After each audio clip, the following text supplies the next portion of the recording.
welcome to Eye on Horror, the official podcast of iHorror.com. This is episode 151, otherwise known as season 8, episode 11. I am your host, James J. Edwards, and with me, as always, is your other host, Jacob Davison. How you doing, Jacob? Doing good. Just kind of sleepy. I'll be getting into why I've been so busy lately. And also, it's an appropriately cloudy and gloomy second day of October. And also, happy Yom Kippur, everyone. Yep. And also, my birthday was last week. Woohoo! Oh, happy belated birthday. It's a big week for us. Also with us, as always, is your other host, John Correia. How you doing, Correia? Happy belated birthday, Jay, and happy Yom Thank you. Kippur, Jacob, and everyone Mhm. else. Woohoo! I am getting to the end of my fourth week out of 4.5 weeks here in Vegas working, and I don't know what's real anymore. I don't know where we are. Been up all night, so this is the actually my end of my day. So yeah, I'm looking forward to going home, seeing Black Phillip and Lindsay, and getting some actual fucking sleep. That sounds nice. That's funny you say seeing Black Phillip. If people Mhm. don't know, that's your cat. Oh yes, my cat Black Phillip. Actually, the real order is I'm looking forward to my bidet, my cat, and my fiance in that order. Because let me tell you, hotel toiletries after a month, after a week, it drives a man crazy. I can only imagine. Let's hop right into this. I saw here. Well, here's the deal. My birthday, I went to Disneyland, and it was totally awesome. And I got back from Disneyland to in my email box was a screener for Good Boy. Nice. Oh, I got to nice. see Good Boy, and I think Jacob, you saw it at Beyond Fest, right? I With the did see dog that there. Beyond Oh my Fest, God. and I Okay. got to see Indy the dog do a Q&A. Yeah. Oh, Ah, okay. so jealous. Dude, Good Boy, dude, Korea, you need to. This movie is so awesome. It is. It's so good. The funny thing is, it pretty much uses the regular haunted house and ghost movie tropes, but because you're seeing it from the point of view of the star, it's not really the point of view of the dog. It's more like the dog is in every shot of the movie, so you're kind of seeing what the dog is doing, but but it makes these tropes fresh, seeing it how this dog is seeing it, and it's so good. It's like, and first of all, here's the thing I'm always going to spoil about movies like this: the dog lives. Indy does Yay. not die. So yeah, you're safe to go see it. But this movie is, I mean, it's both horrifying and heartbreaking. So just because Indy lives does not mean, he doesn't go through some shit. But it's you're safe to see it. The dog does not die. It's so good though. It makes me feel like a failure as a dog owner because Mm. this dog is an amazing actor, and Oh yeah. they get a performance out of this dog. And did hear it's 73 minutes long, the movie, and I did hear they had 400 shooting days. So Yeah, it took them 3 years to make it, like I think 2 years production and 1 year post-production. yeah, so who knows what's on the cutting room floor? You can do a lot in editing, but damn, this dog is. Hey, give it the Oscar. Give Indy the Oscar. Indy the dog is his name. Yeah, not even the animal performance Oscar, best actor. Oh, this is so good. What do you Yeah, think of Good Boy? I really liked it. I do also agree that it was kind of an interesting kind of perspective flip, and the director, even talked about it at the Q&A about how, it was just kind of poltergeist from the dog's point of view, Ben Leonberg. And yeah, no, I mean, it had some pretty uh, tense scenes, especially with, it's like I was saying, the dog seeing something that his master doesn't, and also has a really fun Larry Fessenden cameo, Yeah. as most New York indie horror movies are wont to do. But yeah, no, I thought it was rather unique, and it, yeah, for first feature film, I thought it was was a good effort. And yeah, I mean, it just being at the Q&A, it sounded like they really put in so much effort into making this. So you got to appreciate that. And I also have to add that Indy the dog was at the Q&A and he had a little bow tie, and Ben had actually taught him how to bow. So he took a bow, and everybody gave Indy a silent applause because, he's a dog. You can't like make loud, loud noises. So everybody's silent applaud. Oh, man, I've just been loving all the photos coming from that premiere of Indy. He just has like the biggest smile, and I think he's just the coolest dog. He's a very charming dog, even because the crux of the movie, Indy is 100% the main character. All of the people in this movie, you don't even really see their faces. It's either cut off by the angle or it's in shadow. You kind of see Larry Fessenden's face because he's like the grandpa and it's in home movies, but it's on a statically old black and white TV. So it's not clear. Indy is the only character you actually see clearly in this movie. And that dog is just so well trained and so charismatic. I mean, that dog is awesome. It is. Yeah. Who knows? Maybe Indy's got a real career ahead of himself.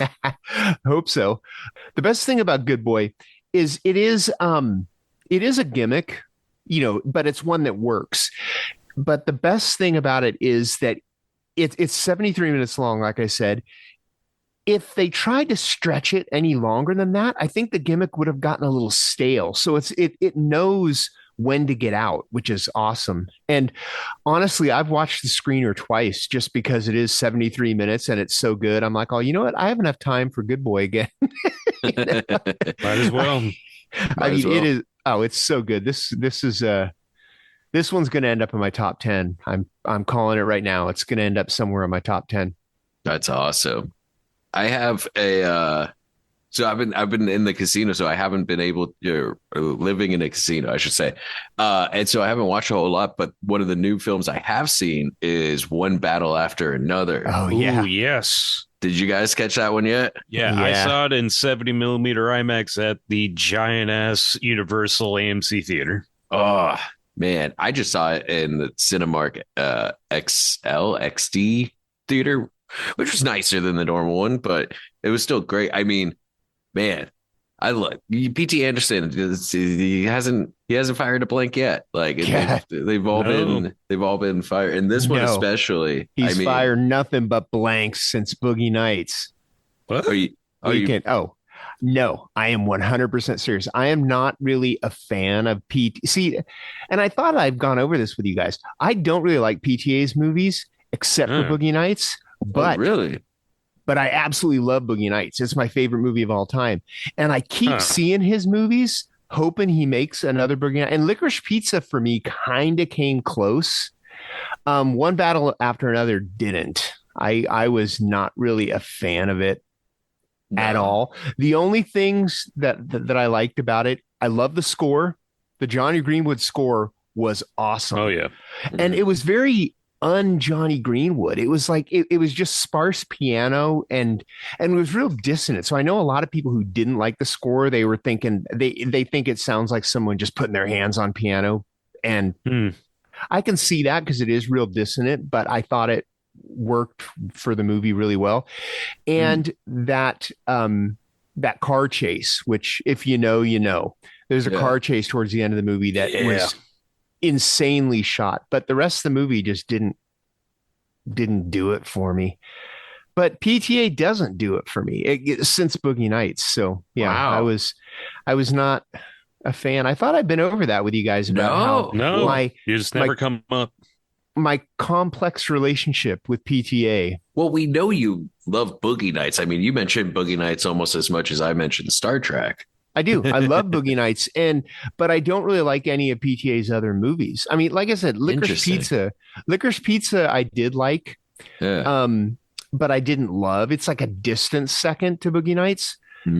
But I keep watching his movies, hoping that lightning's going to strike twice. But One Battle After Another, I was not really a fan of.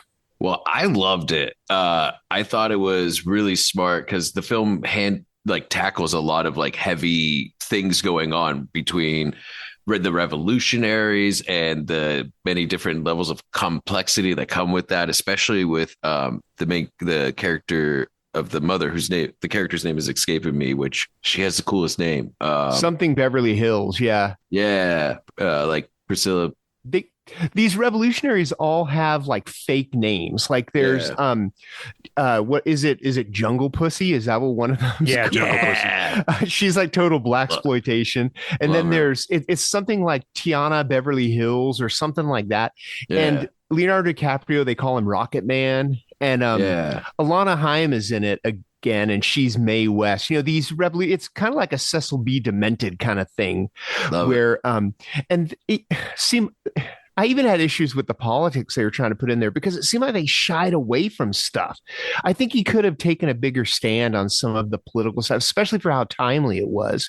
But also, speaking of names, it's another thing I loved about this movie. You could not have named a character better than Colonel Lockjaw, Sean Yeah. Penn's character. Oh But yeah.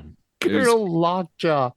no, Sean. I think that was one of Sean Penn's best acting and roles in years.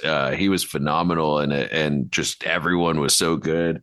Except like Sean Penn, and it probably was part of the character, but he was walking everywhere like he had to take a dump. Yeah, You know? Yeah, he was very rigid. Also, taking a step back, it should be noted that this is based off a Thomas Pynchon story, so it's kind of like Inherent Vice. So a lot of the naming stems from that. But the Pynchon book took place in Reagan era 80s. Yeah, no, So it was updated for modern times. yeah, and that's where I think that PTA kind of not I won't really say he chickened out because he went further than a lot of filmmakers have been, but I think he could have tackled some of the things like the concentration camps and stuff like that a little more head on. Yeah, although I think also just a lot of the focus of the movie is also just the kind of pass off of generational revolutions and the problems of the past coming to haunt the children of the next generation. Because, a lot of it is just about Rocket Man trying to connect with his daughter, and like he's kind of fallen on the wayside of the revolution and is just kind of obsessed with hiding and security. And but yeah, the world's catching up to him and his daughter, so it's unavoidable. yeah. And I mean, the movie opens up with them breaking in and breaking out people out of an ICE detention center. So Yeah. I mean, like the politics are definitely there, and everything with Benicio del Toro's character and Sensei. Sensei. He was awesome too. Okay, so maybe there's more about this movie that I Yeah. liked than I initially thought because Benicio del Toro's Sensei was pretty awesome. Oh, dude, that was such a. All these characters were so well rounded and had complexities, especially Beverly Hills. I mean, there's so much with her character that I absolutely loved, of her being of the revolution and like kind of being diehard revolution.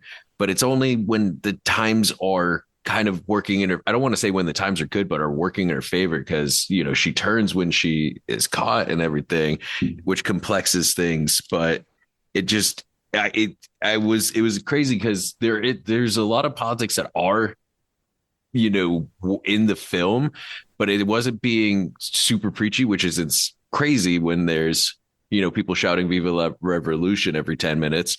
But because they have Leonardo DiCaprio's character being almost dude-like from The Big Lebowski, just kind of bumbling through it, you kind of have like those moments of like breathing because of it, because like these intense moments are happening.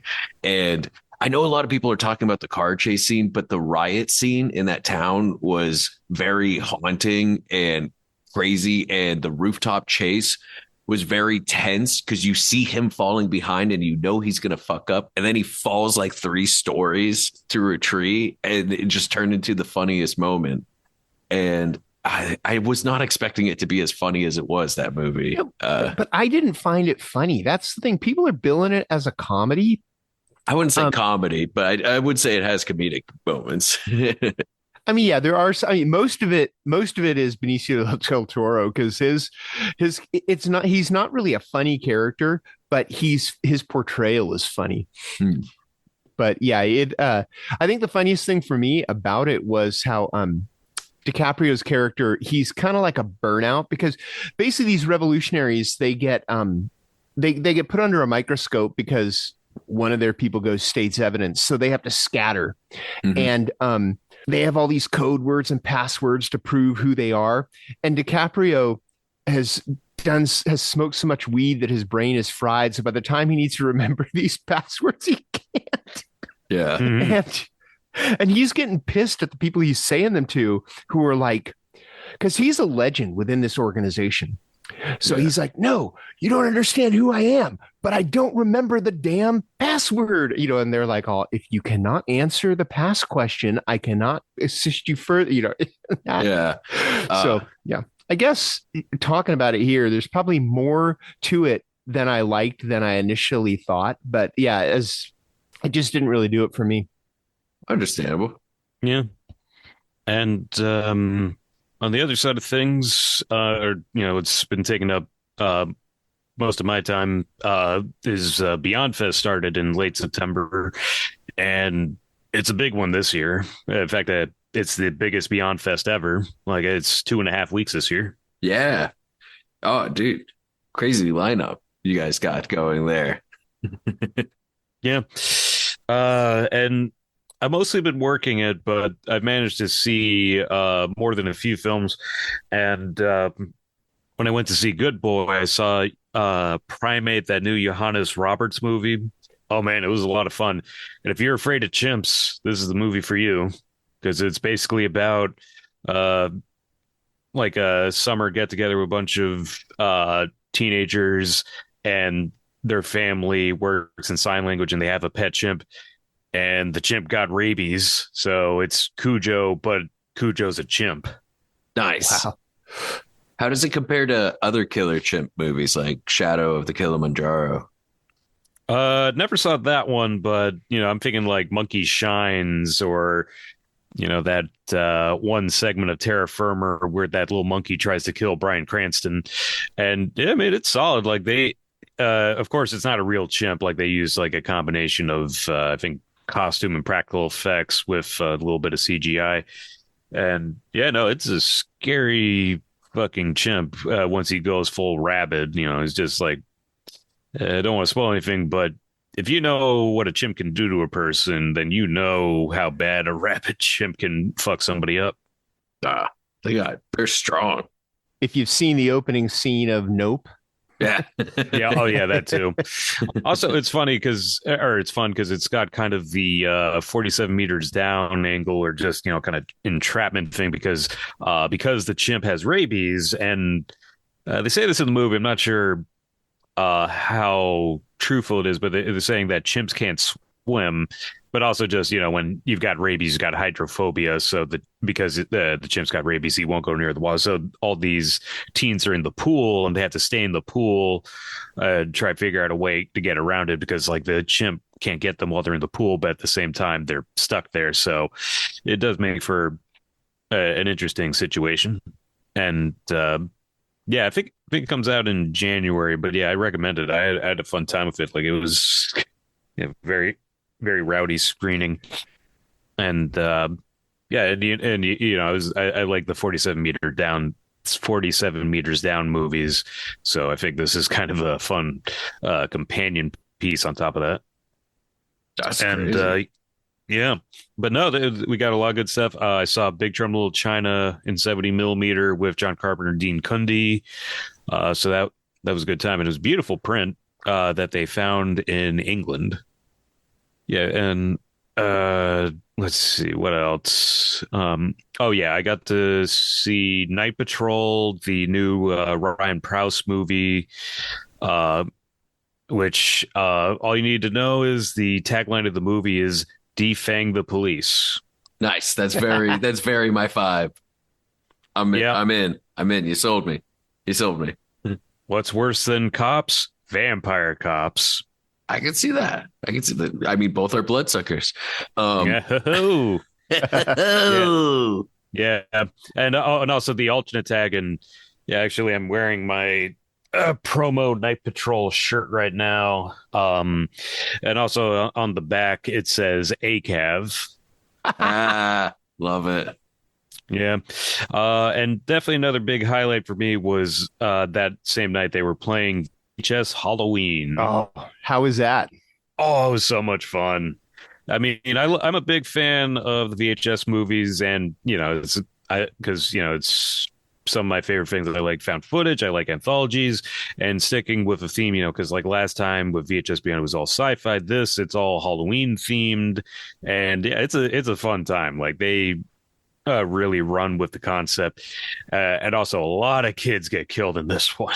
Like I'm not gonna sugarcoat it, like because Halloween's a holiday for kids, so a lot of these segments have a lot of children getting uh destroyed or eaten by monsters. What directors are in this one? Anybody that we've heard of? Yeah, no, there's a pretty good collection of directors for this one. Like, I think most prominently they got Casper Kelly, the guy behind, like Too Many Cooks and the Fire Oh Log yeah. Nice. uh, movies, and yeah, he does a segment called Fun Size that does kind of fit those tones.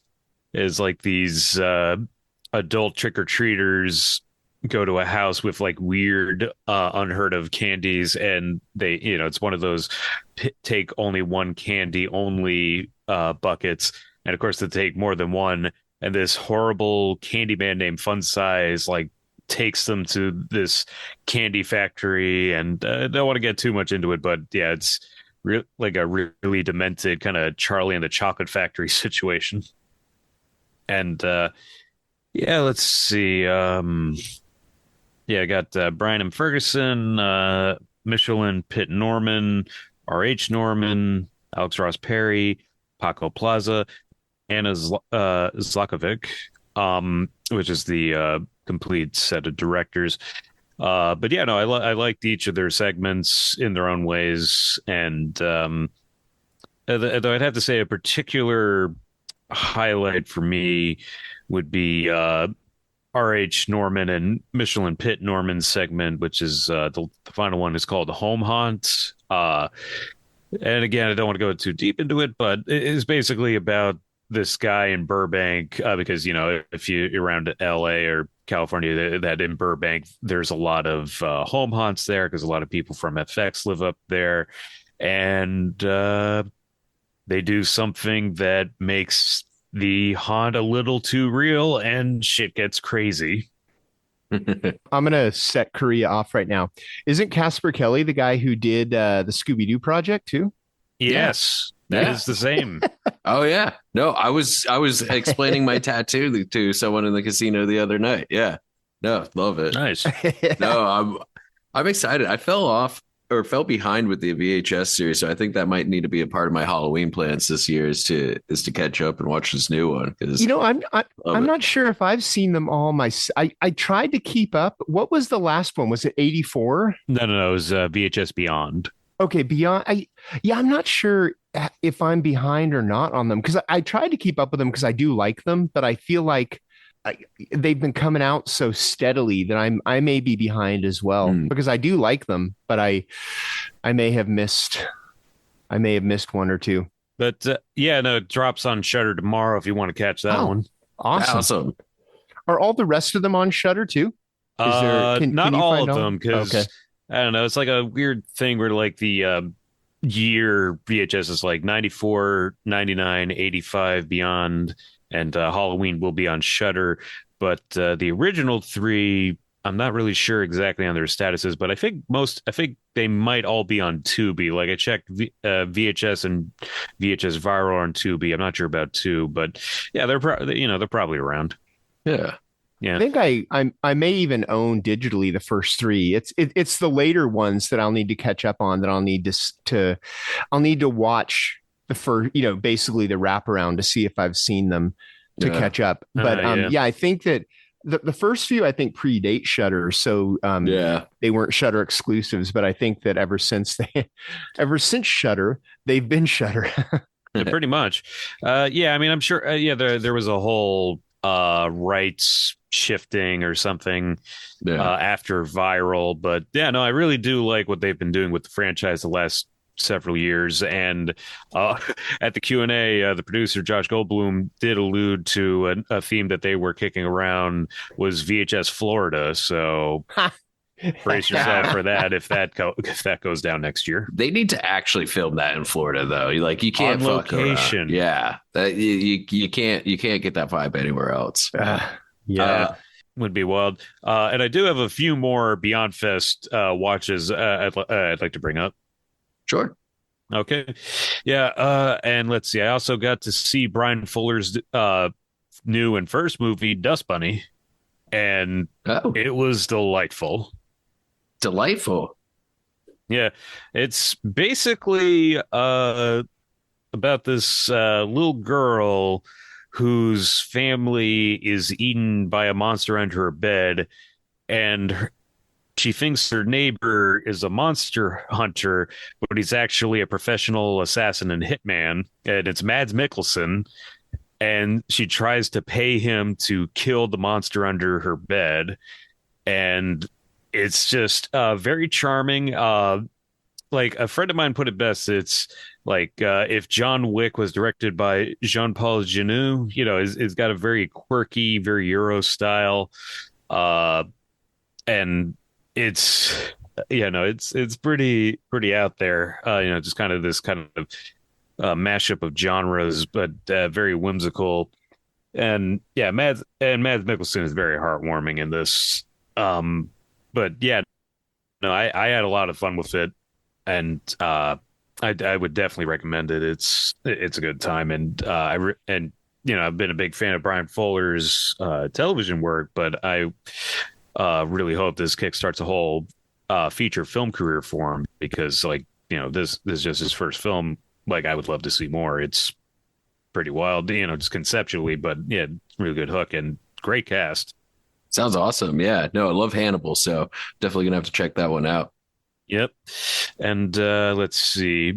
I saw the new Alice Mayo McKay movie, The Serpent's Skin, which was very, very interesting. It kind of felt like her own kind of pink opaque Buffy the Vampire Slayer, uh, girls discovering themselves with psychic powers. And yeah, and last night was a big one. I got to see Deathstalker, the new Stephen Kostansky movie. Oh, nice. Did it live up to the hype of being an awesome throwback to those action fantasy films of the 80s? Hell yeah, it did. And I mean, it does feel in line with those movies while being kind of tongue in cheek and purposely camp. But no, it's so much fun, and I love it because it has what made me love Dungeons and Dragons under Honor Among Thieves, and that it does feel like an actual D&D campaign, and that it's very chaotic and people make mistakes or do stupid shit. Like Patton Oswalt is the voice of this little goblin wizard named Doodad, and when he's introduced, like he tries to do kind of like a magic missile thing, but he keeps missing and he keeps accidentally hitting Deathstalker.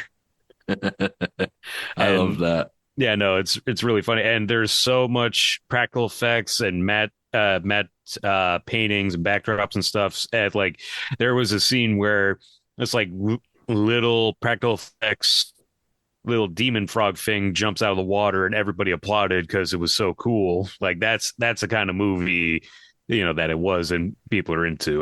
Yeah, it is such a good time. Like I cannot recommend it enough. That's awesome. Yeah, I can't wait to see it.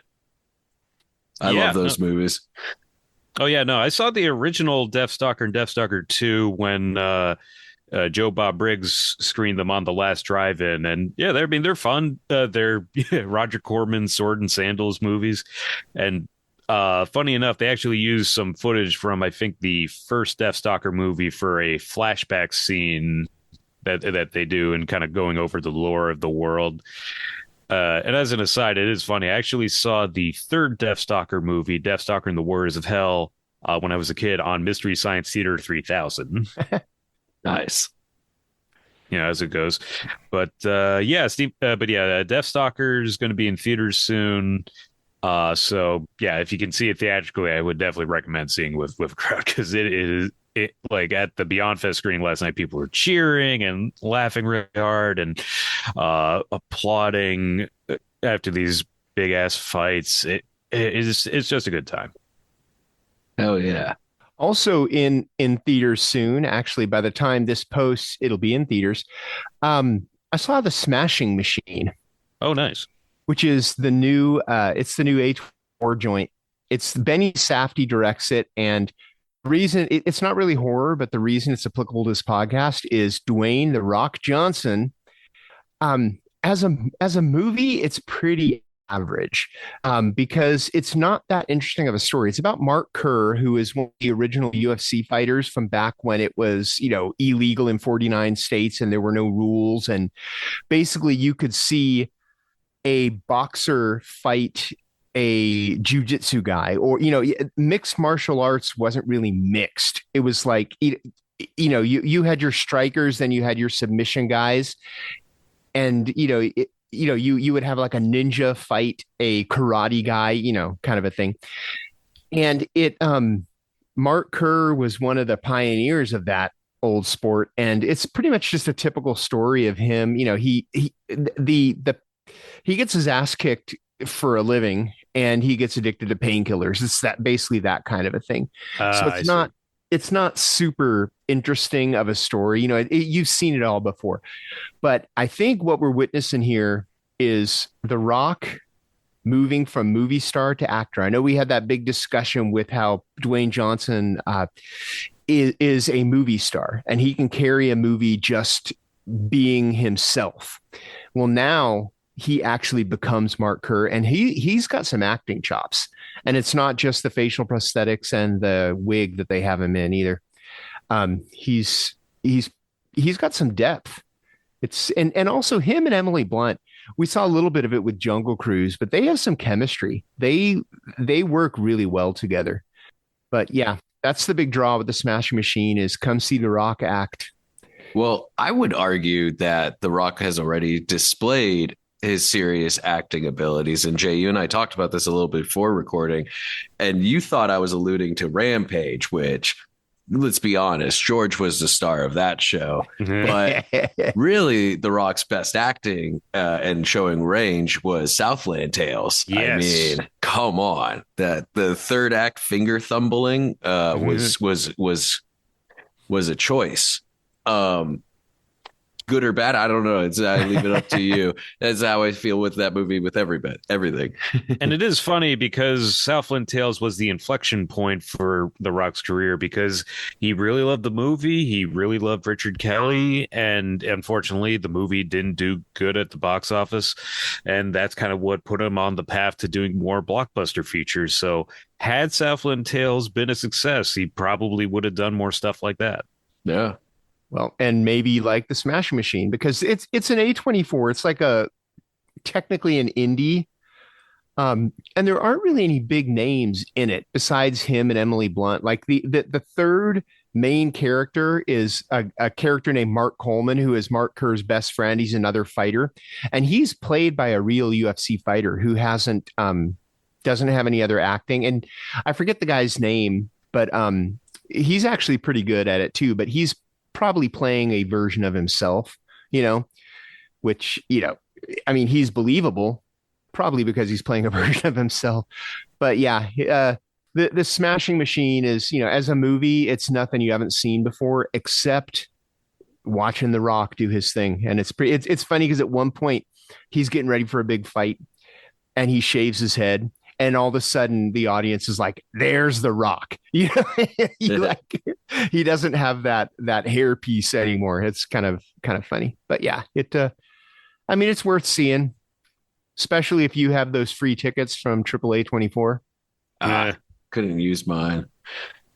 I do have two kind of off the beaten path things I want to bring up. One is Correia got into a new podcast, which is. Nice. Historically, I don't listen to podcasts, which is weird because we do this. But recently, Everything is Terrible started a podcast with No shit. Spectrovision. Yeah, they released their first episode or first two episodes the other week, and it's a video podcast. And they Huh. even said when Spectrovision approached us to do a podcast, we were confused because we're a video format thing. So the first two episodes are actually part one and part two of one of their mashup videos called from their 100 Best Kill series called 100 Best Kills Satan.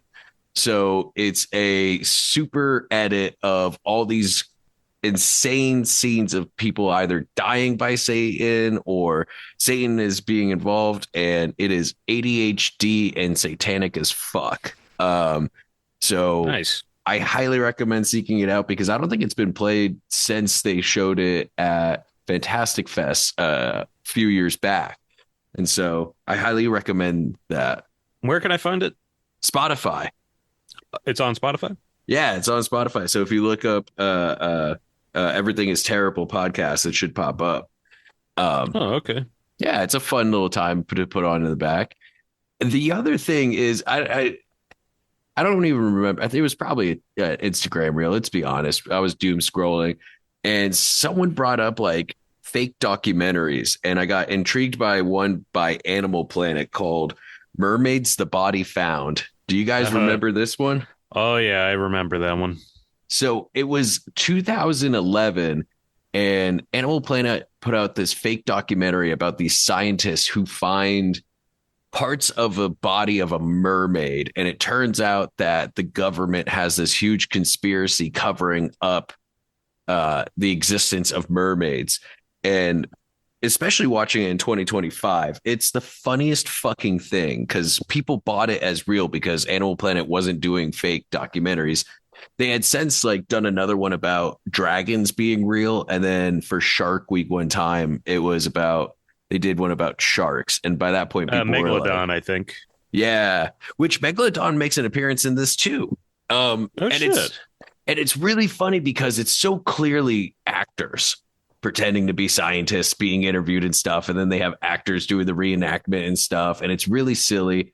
The CGI is not that great, when which is fine when they're doing recreation, but when they're saying like this is the actual footage of a mermaid, it's silly.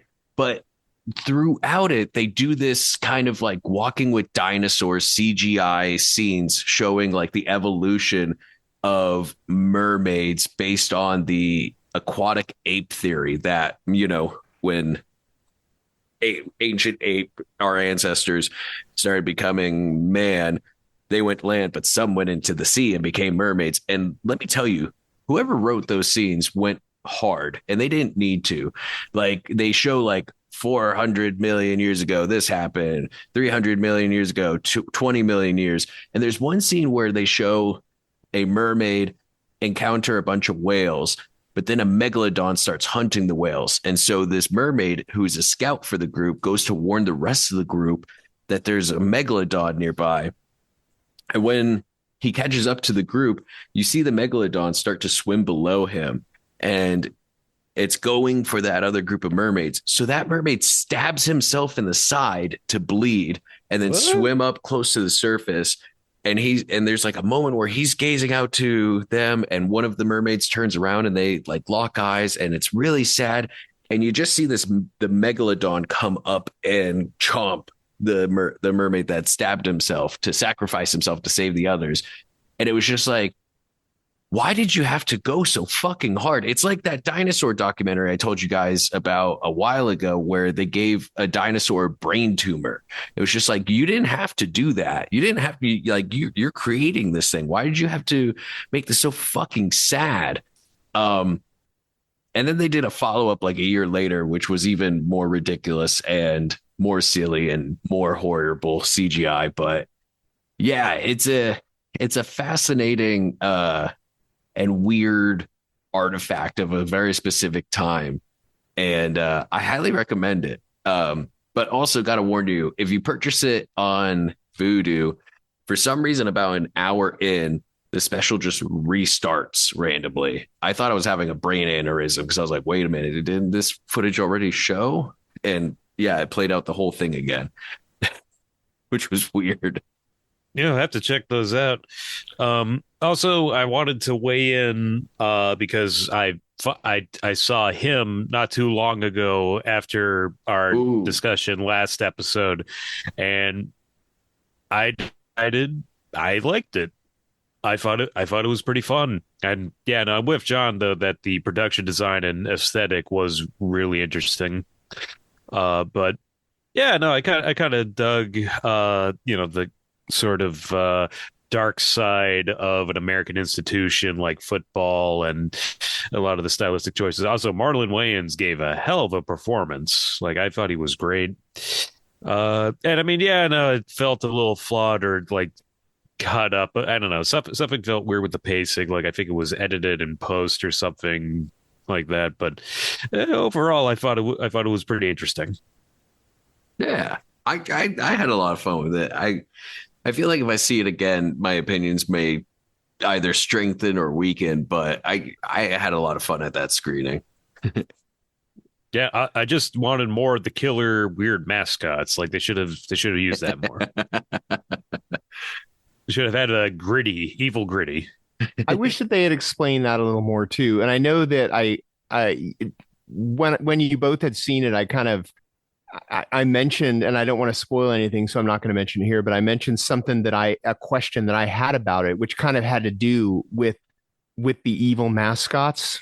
And I that's one of the things that I feel like they didn't quite explain. That was one of my big questions was something that happened with that. But yeah, no, whatevs. There's a level of ambiguity which may have been purposeful, or again, it might have been some kind of weird editing issue. Like I just kind of assumed they were meant to be like because there was some kind of cult themes, like and maybe they were supposed to be like idols or uh, incarnations. I don't know, but yeah, they look cool. Like the production designs of the costumes were really good. I'm gonna go to Jay's book nook here for a second. Ooh, Um, Jay's book and nook. you guys know that we're curious talking about podcasts. One of my favorite podcasts is the Mr. Ballin podcast, and he has a couple of graphic novels. One is the motto of his show is strange, dark, and mysterious. And his first graphic novel is called Strange, Dark, and Mysterious. And he basically takes stories from his show and they're illustrated. And it's pretty cool. He has a new book that just came out. I actually just got it in my pre-order came in on Tuesday. It is now Thursday. And it's called Where Nightmares Live. And this one is more these I'm only about halfway through it. This one is more kind of supernatural and the stories are also more open-ended where like there's not always and it'll tell you the story and then at the end it'll be like all and and this has never happened since and you're like, well, what was the reason for it then? It's like the theater of the mind kind of thing where it's letting you fill in the blanks yourself, but they're pretty spooky stories. I mean, Mr. Ballin he's a master storyteller, and basically this is putting visuals to his stories. So if you're into that kind of thing, you check out his podcast. It's called Mr. Ballin. You can get anywhere you get podcasts, and if you like that, check out his books, his graphic novels. Hell yeah. And on other new releases, I actually watched this new one that dropped on Shudder. Have either of you guys heard of Night of the Reaper? I've heard of it, and I've heard a lot of people, or seen on Letterbox, a lot of people watching it. It's a babysitter movie, right? Yeah, yeah, it's a babysitter slasher, kind of a Halloween thing. It's by Brandon Christensen, who actually did the Puppet Man, Z, Superhost. So, not sure it was well. We watched Puppet Man together. Not sure if you guys saw Z or Superhost, but yeah, I really like his output. And yeah, no, I mean it's kind of a throwback. It takes place, I think, in the 80s, and yeah, it's about this serial killer that records and specifically targets babysitters who's dressed as the Grim Reaper, and yeah, and I can't really spoil it, but it does some interesting subversions or kind of twists to the specific subgenre in the slasher. But and yeah, very stylistic and Really hits the aesthetic. So yeah, I know I dug it and can't get too into it, but yeah, just check it out and let me know what you think. Is it on Shutter now? Yes, it is. Okay, cool. All right.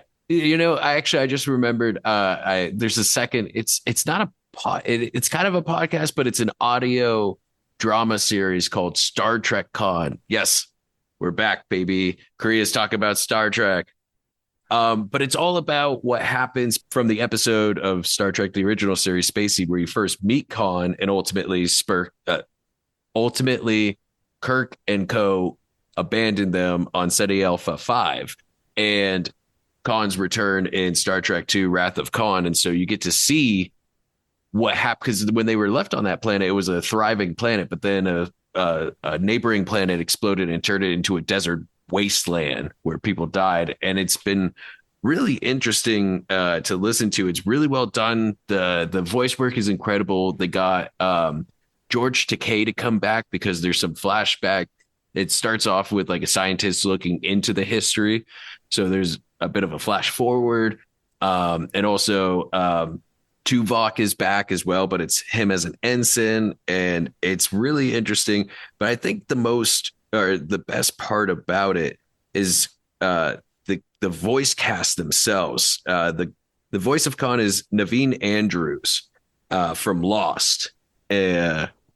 He's really good as Khan because Ricardo Montalban was it's so big and theatrical, but like always had that center of emotion in his performance. And I feel like Naveen not only captures that, but also makes it his own. And it just makes me go, God damn it. Naveen Andrews was absolutely available when Star Trek Into Darkness was being made. And if you were going to have Khan in your movie, why not cast him? Especially since he is, of Indian descent. So it's like, come on.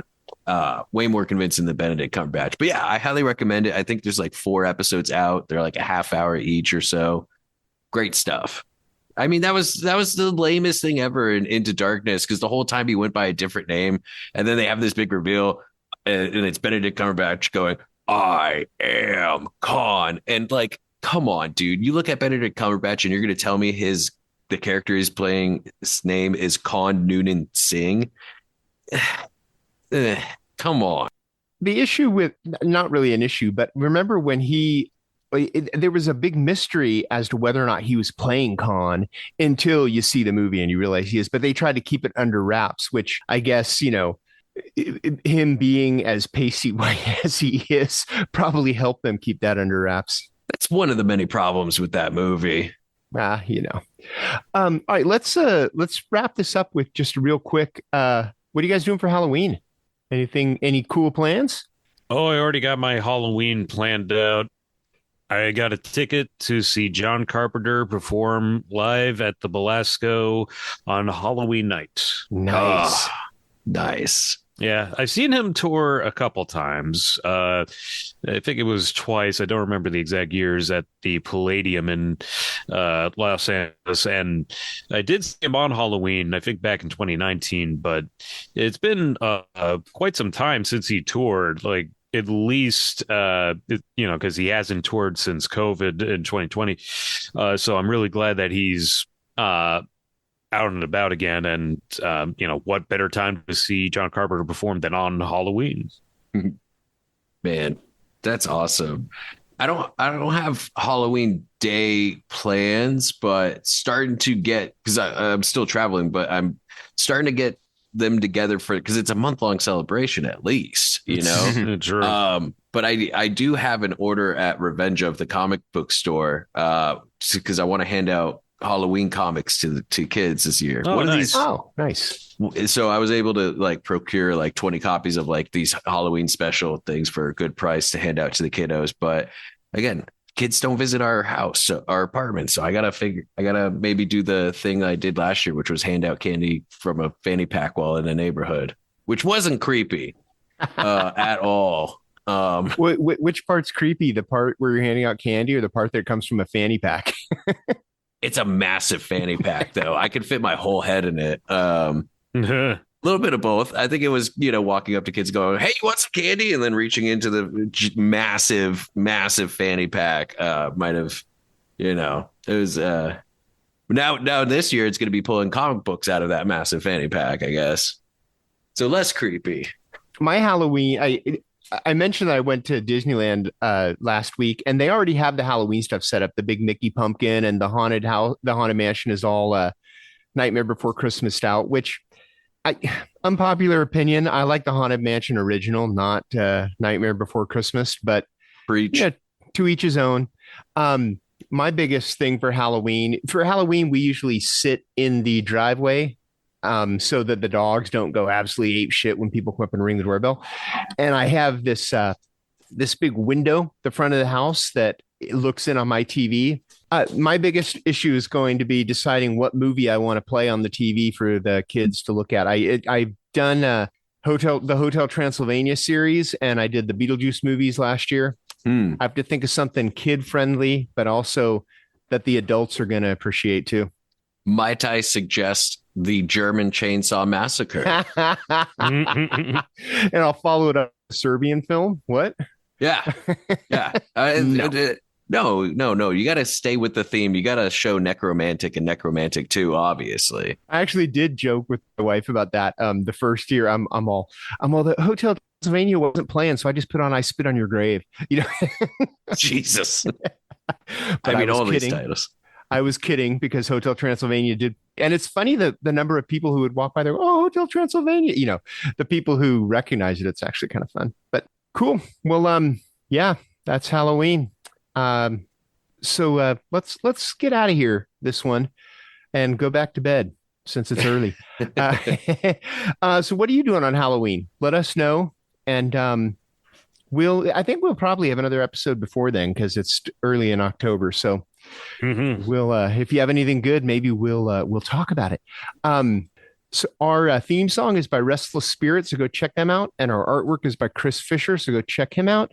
And you can find us on all the socials under Eye on Horror or at ihorror.com, which is the site we call home. And we will see you in a couple of weeks. Everybody see Good Boy because you won't regret it. It's amazing. See it twice. I did. And we'll see you in a couple of weeks. So for me, James J. Edwards. I'm Jacob Davison. And I'm Jonathan Correia. Keep your eye on horror.